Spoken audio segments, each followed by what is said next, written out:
So going through my channel intro got me thinking about my favorite areas in games.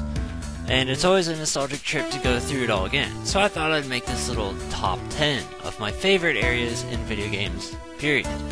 So rather than just going through my list and saying, hey, I like this because memories or I think it's good, I think it's better to look at it for more or less what the level is about and how it's different from any other ordinary level.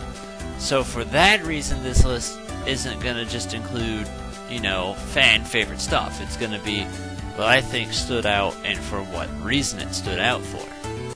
Now this one's a different one, and I know no one else is going to include it on their list or think of it as the same. But to me, a favorite would be from Harry Potter and the Goblet of Fire, the Yule Ball.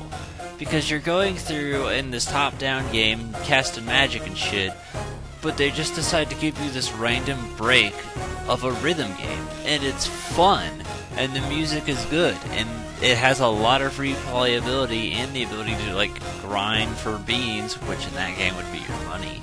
You spend money with beans.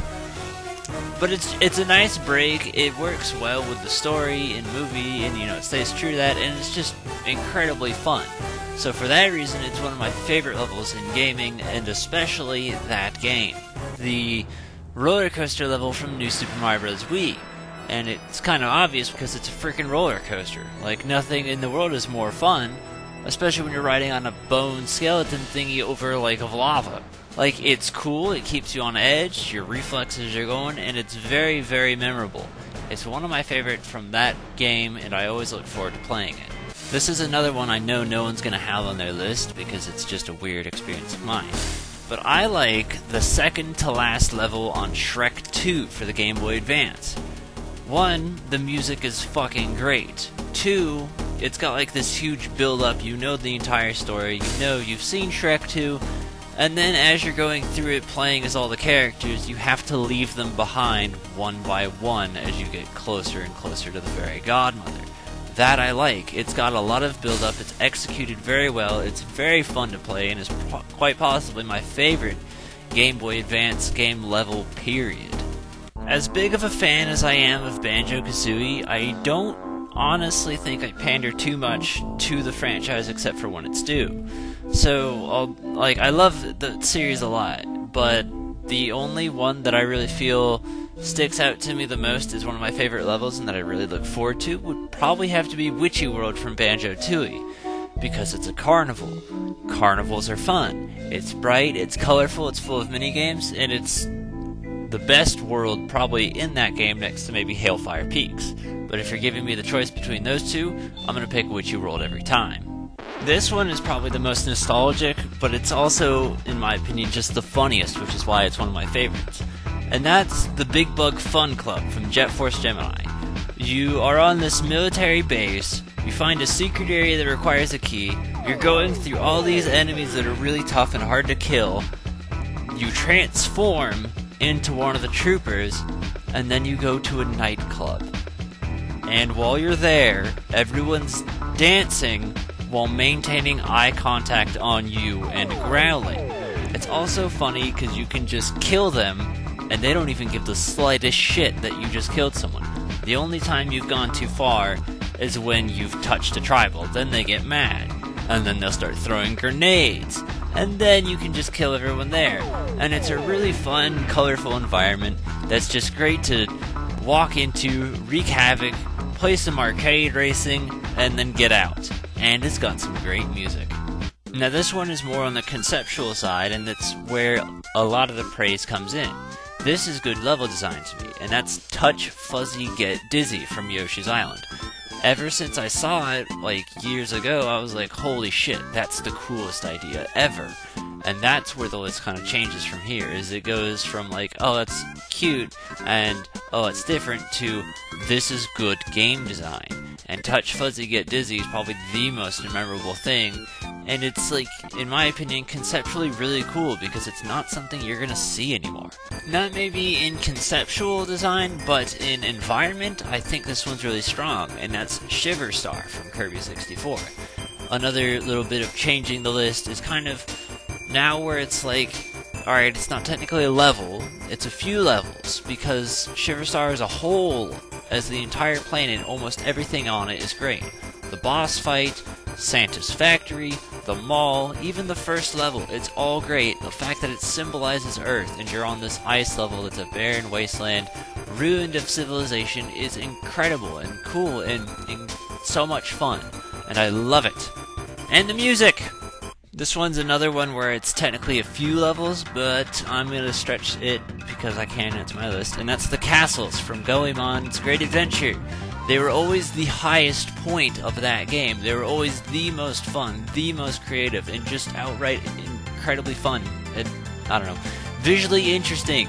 My favorite of them all is going to be Underworld Castle, mostly for the boss fight and the music. But it's great. Edu Castle's great, Ryugu's great, Majin's a little bit difficult, but it's still fun, and that's what is like the highest point of Goemon, is getting to the end of the area you're in, going through the castle, fighting the boss, getting in a giant robot battle. It's like what defines everything that's good about that game. And another one that kind of makes it a little bit harder and is more of a world, but it's also a little bit less, and that's going to be Crazy Creme Land from Donkey Kong Country 2. Really, it's more or less the roller coaster levels, because I like the idea that you're on a roller coaster during a carnival, fireworks are going off, it's super happy, bright and colorful, and you're having a great time. There's also Cackle, Haunted Halls, when you're racing against a ghost. That one's incredibly fun too. But there's also so much fun in like the first two worlds that it's really hard for me to narrow it down. But if I'm going to have to pick, I'm going to say the roller coaster levels in Donkey Kong Country 2 are my favorite of that game. But the fact that I like so many other levels is why this is kind of higher on the list, because the game design on that game is fantastic and perfectly made. Now, to close this one off is to push the conceptual envelope yet again. And I know it's probably going to surprise people, I'm going to say a lot of it comes from Super Mario 3D World. Because as I would play through that game, and you're keeping in mind, Mario is a 30-year-old franchise. They came up with so many different inventive ways to change the gameplay and keep the game fresh that it was impressive. Shadow Play Alley was genius. Like, you just took an entire, like, a small thing as a shadow and designed an entire level around it. The Boo level that's black and white and based off of old horror flicks. That's great. That's visually impressive. It's fun. It makes you enjoy it more. The fact that they do little touch thingies in World 2-2, I don't remember what the name was, but that was fun as well. Like, I didn't even know the Wii U had a microphone when I first played it. So the fact that you could do that was really impressive to me. And a lot of the later levels in the game were really fun too, like the dungeon one in World Bowser. That was fun as well. The one where you could only see where you were walking, but you knew the floor was there anyway, that was also incredibly cool and impressive. And a lot of these are kind of made a little bit easier for me to like because the music on it is great too. So, out of all the stuff, I have to say that 3D World left an incredibly lasting impression on me for a game that's so new as is. But those were my picks for my favorite and most memorable levels in gaming. However, I do want to give a nod to Castle Rock from Rayman Legends, because that was one I didn't even think about until I started editing this list, and I was like, oh shit, maybe I should have put that one on there. So I guess if we're going to have a number 11 slot, it's got to be that one, because the idea that you're designing a level around rhythm is pretty impressive when you consider the fact that it's a platformer. So that's really cool. You guys can tell me what you thought was memorable if you want. It's up to you. It's cool. I just wanted to share it because I thought it was a fun idea. So that was that. Thank you for watching. I'm JC4R.